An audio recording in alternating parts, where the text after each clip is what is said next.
Hello guys, मैं हूँ सौम्या और आप देख रहे हैं मेरा मिनी ब्लॉग जिसमें मैं जा रही हूँ बलिया से बनारस।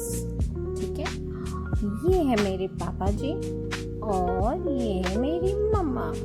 इसके बाद मैं अपने घर से निकली। बस मेरा ये था कि मैं चीप मतलब कम से कम रुपए में कैसे कोई ट्रैवलिंग कर सकती हूँ, मेरा ये दिमाग में है। तो आजकल मैं जितनी भी ट्रैवलिंग कर रही हूँ कम से कम रुपए में कर रही हूँ। जितने कम पैसे खर्चे होंगे, हमारे पास एक्सपेंस कम खर्च होगा तो हमें एक्सप्लोर करने का ज़्यादा मौका मिलेगा। तो इसमें लगा हुआ था, आप देख सकते हो मैंने कितना एक्सपेंस किया हुआ है। नॉर्मल सी बस थी, मतलब आप ये नहीं कह सकते हो कि अच्छी थी, ये भी नहीं कह सकते हो बुरी थी, क्योंकि बुरे कहने का मतलब आप उसमें ट्रैवल नहीं कर सकते। उसमें बहुत लोग ट्रैवल करते हैं डेली के रूटीन में। रास्ते में बहुत सुंदर सुंदर नज़ारे आए, सारी चीज़ें बहुत खूबसूरत थी।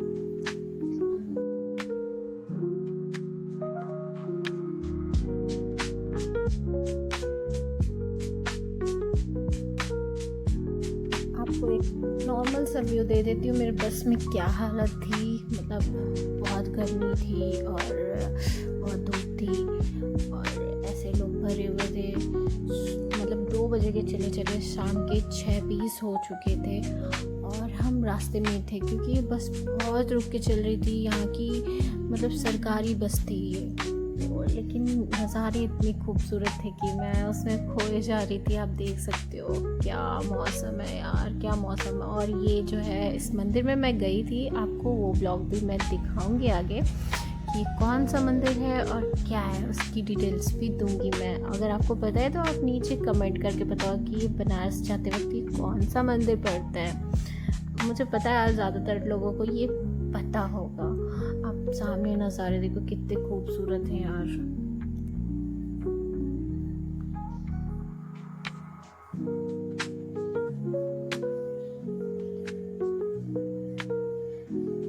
और ये हम बनारस में एंट्री कर चुके हैं और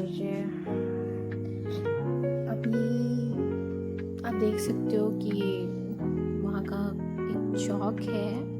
मतलब मुझे नहीं पता कौन सा, मतलब यहाँ पे सारी डिटेल्स ऊपर लिखी हुई थी कि यहाँ से आप शिवपुर जा सकते हो, लहरतारा जा सकते हो और इस साइड एयरपोर्ट जा सकते हो। तो ये जगह भी मुझे नहीं पता क्योंकि मैं बनारस की नहीं हूँ। तो ये कौन सी जगह थी, अगर आपको पता है तो आप कमेंट करके बताओ। इधर से DLW भी जा सकते थे। तो ऐसे घूमते हुए हम, बड़ा ही खूबसूरत ये चौराहा था यार। बड़ा ही मतलब एक चीज़ है कि जो सुंदरीकरण हुआ है उसके बाद बनारस तो बहुत सुंदर हो गया। अब 7:55 हो चुके थे रात के और हमारी बस जो है ये पहुंच चुकी थी बनारस और मैं बहुत एक्साइटेड थी। ये मेरी बस थी आप देख सकते हो। फिर हमने रोड क्रॉस किया और मैंने अपने फ्रेंड को कॉल किया कि तुम मेरे से मिलने आ जा। मेरा एक बहुत पुराना फ्रेंड है जो बनारस रहता है।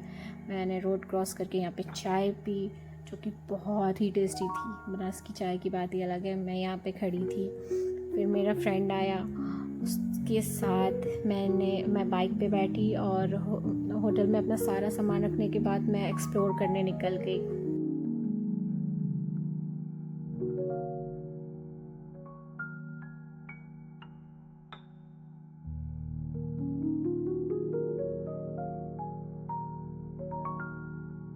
और जैसा कि मेरे फ्रेंड ने बताया, हम सिगरा की तरफ से निकल रहे थे और ये मेरी चीप जर्नी है तो मेरे को कम से कम खर्च करना है। तो मैंने इसलिए अपने दोस्त को बुलाया और मैं बाइक से मैं घूम रही थी और वाराणसी को एक्सप्लोर कर रही थी। मेरे साथ में जो एक और मेरा फ्रेंड था वो ऑटो से आ रहा था, तो उसको अब आगे देखोगे क्योंकि किसी ऑटो में होगा तो कहीं ना कहीं अभी रास्ते में दिखेगा वो। तो ऐसे एक्सप्लोर करते हुए हम निकल रहे थे और हम जा रहे थे जहाँ वो, अभी आपको पता चलेगा कि हम कहाँ जा रहे हैं।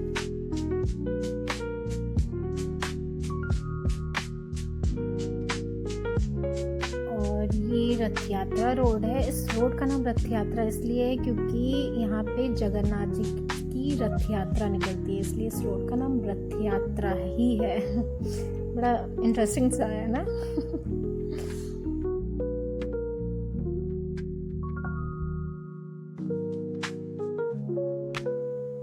ये हम भेलूपुर की साइड से निकल रहे हैं और अपने गंतव्य स्थान की तरफ जा रहे हैं। और अब हम जा रहे हैं संकट मोचन की तरफ और सारी चीज़ें आपको हम यहाँ से पढ़ के बता रहे हैं। इस साइड से आप देखो हरिश्चंद्र घाट जा सकते हैं और हम जा रहे हैं संकट मोचन की तरफ। और आप देख सकते हो कितना ट्रैफिक है बहुत ज़्यादा ट्रैफिक है, जितना दिख नहीं रहा है उससे भी ज़्यादा ट्रैफिक। और ये जो दिख रहा है ये है दुर्गा कुंड और सामने मेरा जो दूसरा दोस्त है वो ऑटो से उतर गया है, ऑटो वाले को पैसा दे रहे क्योंकि यहीं तक का ऑटो था उसका। और कुछ भी है ट्रिप में मज़ा आ रहा है। अब मुझे नहीं पता हमें कहाँ जाना है, लेकिन जो भी है मज़ा आ रहा है। अभी तो हम तीनों एक बाइक पे सवार होके निकल गए और ये दुर्गा कुंड आप देख सकते हो पूरा। ये दुर्गा कुंड है जहाँ मैं गई नहीं, इट्स माई बैड लक कि मैं यहाँ नहीं जा पाई।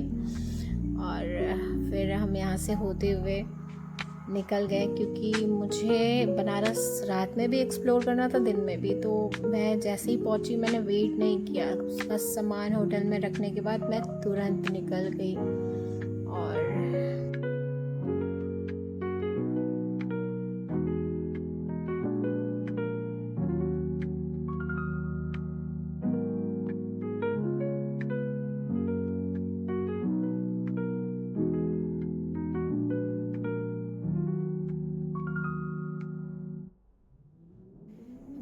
मुझे नहीं पता कि हम कहाँ हैं, लेकिन जहाँ पे भी हैं वहाँ जगन्नाथ मंदिर दिख रहा है और सामने से लोग भर भर के आ रहे हैं। और मेरा दोस्त मुझे बार बार आगाह कर रहा है कि सोमा अपने पैर बचाना, सोमा अपने हाथ बचा के रखना। और दूसरा फ्रेंड कह रहा है कि चलो आगे ही कहीं लगा देंगे बाइक, उसके बाद हम लोग पैदल एक्सप्लोर करने निकलेंगे और इनको घुमाएंगे घाट पे। और ऐसे यहाँ इतनी ज़्यादा भीड़ थी, इतनी ज़्यादा भीड़ थी। अगर आपको वहाँ के लोगों को अगर पता है कि इतनी भीड़ होती है तो आप 4 व्हीलर से क्यों चलते हो यार।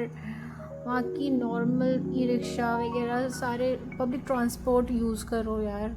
हम लोग तो मतलब 3 लोग बाइक पे चलना अच्छा नहीं है, लेकिन फिर भी हम चल रहे थे क्योंकि मेरे को चीप अपना हर जो है जितना भी ट्रैवलिंग है कम से कम रुपए में कंप्लीट करना था। फिर हम चलते हुए यहाँ पे पहुँचे बनारसी चाट भंडार के पास। हमने अपनी बाइक जो है लगाई, यहाँ पे खड़े हुए हम, यहीं पे हमने बाइक लगाई थी अपनी। फिर हमने क्या किया आप देखो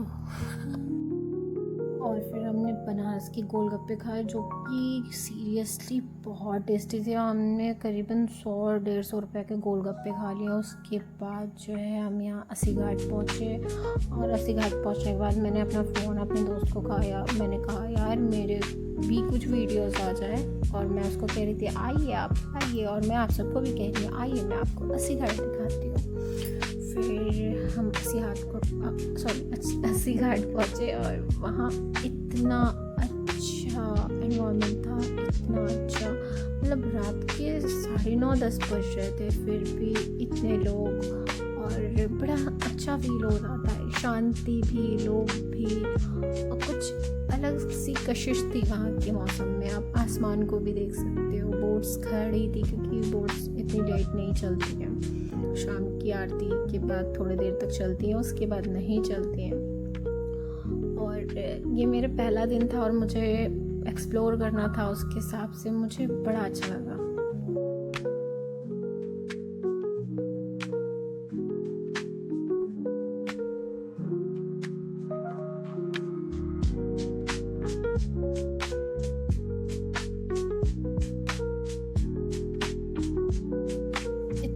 शांति थी, लोग फ़ोटो खिंचवा रहे थे, उनको देख के मैं भी इंस्पायर हुई और मैंने भी अपनी कुछ फ़ोटोज़ खिंचाई। उसके बाद 1-2 फ़ोटो क्लिक कराने के बाद फिर हम गए वहाँ की फेमस घाट की चाय पीने, जो कि नींबू की होती है, मतलब काली चाय, वो पिया मैंने।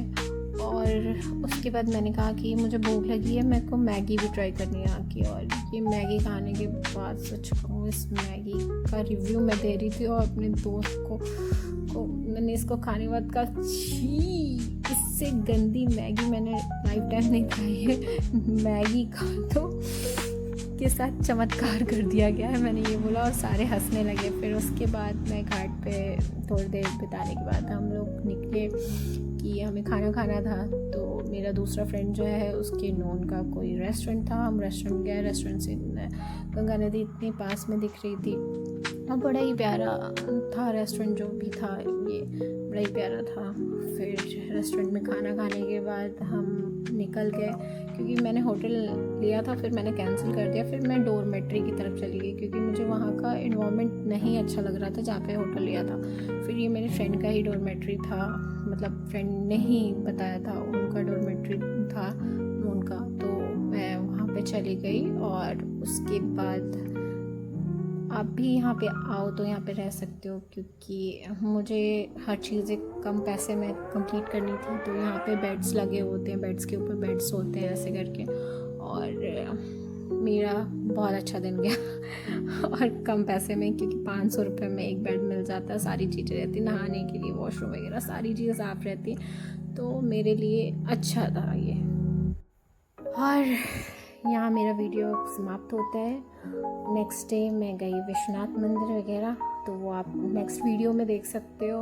अगर आपको मेरी वीडियो पसंद आई हो तो प्लीज़ लाइक सब्सक्राइब कर देना, क्योंकि अभी यार मैं नई ब्लॉगर बन रही हूँ। अगर आपको पसंद आए तो प्लीज़ सपोर्ट मी। तब तक के लिए टाटा बाय बाय, खुश रहो।